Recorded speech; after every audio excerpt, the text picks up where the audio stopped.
क्या आप भी सोचते हैं कि मैं कौन हूँ? Who I really am? This is a question that we often ask ourselves. Being a part of the LGBTQIA+ community बहुत अलग मायने रखता है. It can mean a lot of different things. You could be gay, bisexual, transgender, asexual, intersex, lesbian, questioning, and the list goes on and on. लेकिन वो चीज़ जो इस community को कनेक्ट करती है वो है सबसे अलग होने की फीलिंग. अलग मगर किससे? मेजॉरिटी से? जी हाँ, प्राइमरीली उनसे. Although we love, live and feel in similar ways as everyone else does, हमारी किसी को चाहने और प्यार करने की चॉइस बिल्कुल अलग भी हो सकती है. While there may be some differences, हमें खुद को याद दिलाना चाहिए कि हम आखिरकार इंसान हैं. हमारे एक्सपीरियंसेस अलग हो सकते हैं. Through our body and mind, we connect with the world and experience others around us. Often we are perceived by our appearance. हालांकि हमारी queer identity हमेशा directly visible या definable नहीं होती. To some people, they might not even understand it and they refuse to accept us. However, that does not matter. और ना ही ये हमें किसी से कम इंसान बनाता है और ना ही कम unworthy. हम सब, all of us, ultimately in this time want to live our lives happily and meaningfully और दुनिया में अपनी पहचान बनाना चाहते हैं. So think about who you are and write it down. सोचिए और इसको लिख कर रखिए. अब मैं इनवाइट करना चाहूँगी आशीष सोनी को. He is a mental health professional जो आज हमसे बात करने आए हैं. Thank you so much for joining us sir. And as queer individuals हमारे बहुत सारे क्वेश्चंस होते हैं जैसे कि what is gender? So gender एक सोशल कॉन्स्ट्रक्ट है. हमें अक्सर बताया जाता है कि जेंडर सिर्फ बाइनरी में है, आदमी और औरत, but actually gender is on a spectrum. आप सोचिए एक लंबी लकीर जिसमें एक तरफ आदमी और एक तरफ औरत. जेंडर कहीं पे भी हो सकता है.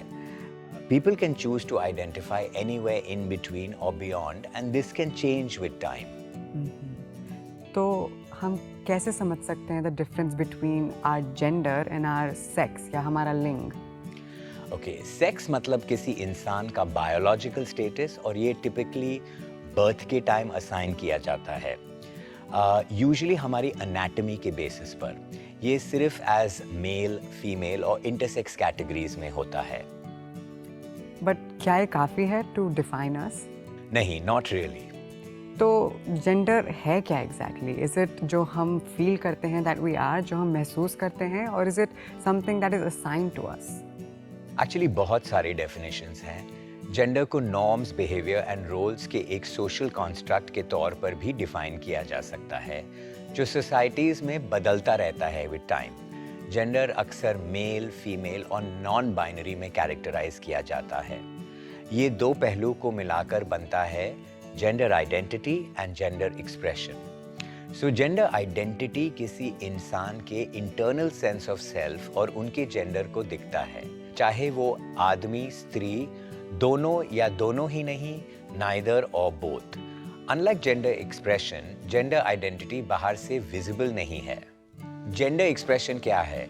It's how a person presents gender to the world, which means आप अपने बिहेवियर, क्लोथिंग, वॉइस या किसी और कैरेक्टरिस्टिक्स के जरिए सोसाइटी इन क्यूज को मैस्कुलिन या फेमिनिन के तौर पर आइडेंटिफाई करते हैं.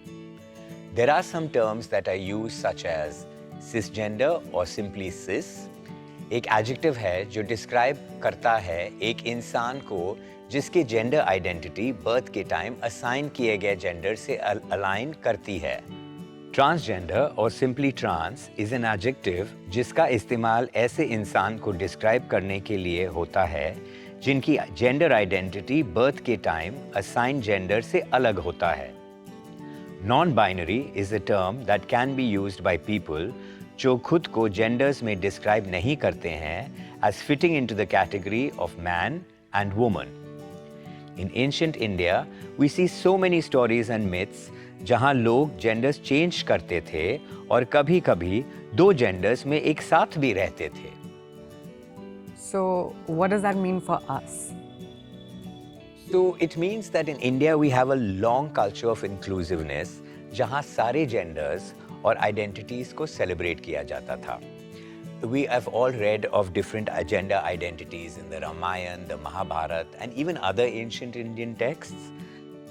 शायद हम तब एक ज़्यादा accepting society थे. But it is important to remember that there are not only two genders or two sexes. The concept of sex, gender, and sexuality is not static. आप imagine कीजिए, it is like a never-ending stream. आप choose कर सकते हैं to be wherever you believe you feel most comfortable, and this space can change. हमारी identity और gender static नहीं है, but rather it is present on a spectrum.